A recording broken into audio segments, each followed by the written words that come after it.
बिस्मिल्लाहिर्रहमानिर्रहीम। अस्सलाम वालेकुम प्यारे तलबा, आज दहम के टॉपिक में ये चार चीज़ें आपको बताने लगा हूँ। इनको ज़रा समझने की कोशिश कीजिएगा। इनको कहते हैं शेरी इस्तिलाहात। ठीक है, नज़म हो, गज़ल हो, कसीदा हो, चार चीज़ों को आपने ज़हन में रखना है। सबसे पहले आता है काफ़िया। काफ़िया का मतलब समझ लीजिए, इसकी डेफिनेशन समझ लीजिए।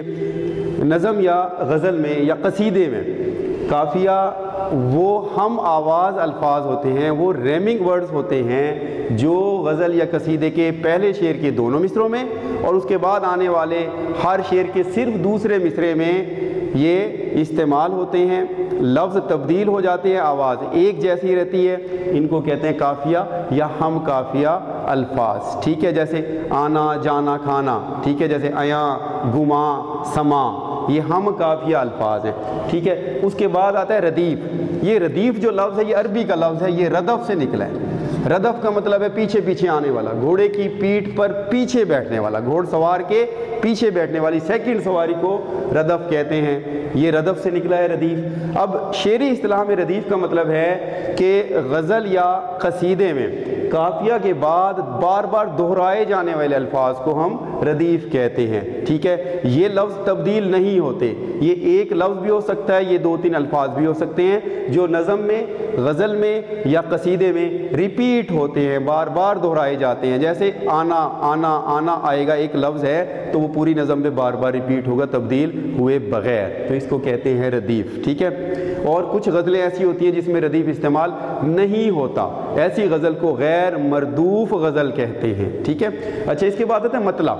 मतला ग्रामर की रूह से ज़र्फ़ मकान है, इसका मतलब है तलू होने की जगह। ठीक है, गज़ल या कसीदे में शेर नज़म का या गज़ल का या कसीदे का वो पहला शेर जिसके दोनों मिसरों में रदीफ़ भी मौजूद हो, काफ़िया भी मौजूद हो, उसको कहते हैं मतला।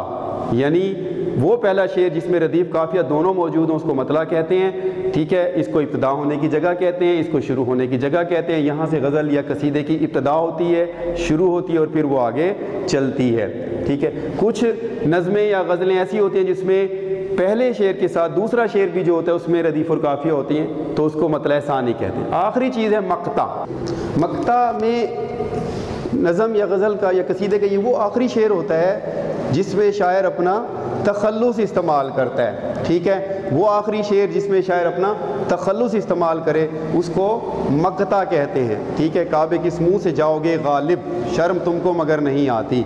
इस शेर में गालिब का लफ्ज़ इसमें तखल्लुस के तौर पर इस्तेमाल हुआ, इसलिए ये शेर मक्ता का शेर कहलाएगा। ठीक है, अगर किसी गज़ल में आखिरी शेर में शायर अपना तखल्लुस इस्तेमाल ना करे तो उसको हम मक्ता नहीं बोलेंगे, उसे आखिरी शेर बोलेंगे। ठीक है, तो आखिरी शेर मक्ता की पहचान ये है कि इसमें शायर अपना तखल्लुस ज़रूर इस्तेमाल करे, तब वो मक्ता बनेगा, अदरवाइज़ वो आखिरी शेर कहलाएगा। ठीक है, इनको ज़रा थोड़ा सा देखेंगे तवज्जो से, तो फिर ये इंशाल्लाह आपको इसमें ऑब्जेक्टिव में से सवाल MCQs की शक्ल में बन सकते हैं, तो उस हवाले से इनको ज़रा तैयार कीजिएगा। ये बहुत इंपॉर्टेंट है और आपको इससे पूरे नंबर